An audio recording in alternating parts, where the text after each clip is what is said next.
বাংলাদেশের মাটিতে আমাদের প্রিয় ভাই নাসির আহমদ শাহীনকে দীর্ঘক্ষণ ধরে আপনারা নেতৃবৃন্দের বক্তব্য শুনেছেন।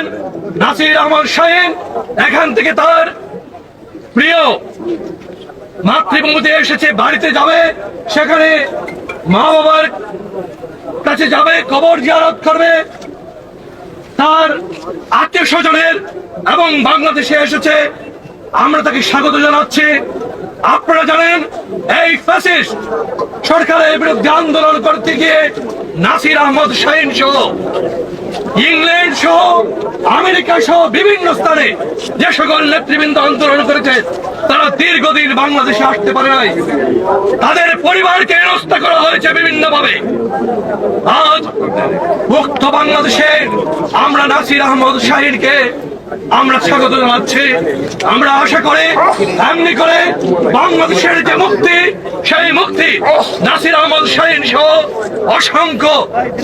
অসংখ্য ভাইরা যারা বিদেশে তাদের জীবনপণ সংগ্রাম করছে, আমরা যেখানে যেভাবে এখানে রক্ত দিয়েছে, আমরা যেখানে এখানে অনেক পঙ্গুত্ব বরণ করছে আমাদের ভাইরা, ঠিক তেমনি ভাবে বিদেশেও নাসির আহমদ শাহীনের মতো আমাদের অনেক ভাইরা অনেক ত্যাগ স্বীকার করতে চাইছে।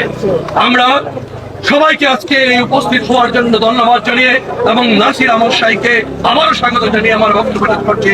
খুদা হাফেজ। বাংলাদেশ জিন্দাবাদ, বাংলাদেশ জাতীয়তাবাদী দল জিন্দাবাদ, বাংলাদেশ জাতীয়তাবাদী স্বেচ্ছাসেবক দল জিন্দাবাদ। সাধারণ সম্পাদক এমদাদ হোসেন চৌধুরী রয়েছেন উপস্থিত। বাংলাদেশ জাতীয়তাবাদী দল সিলেট মহানগরের সাবেক সংগ্রামী যুগ্ম আহ্বায়ক রেজাউল হাসান কয়েস্তুদি। বিমানবন্দরে বাংলাদেশ জাতীয়তাবাদী স্বেচ্ছাসেবক দল সিলেট জেলা মহানগর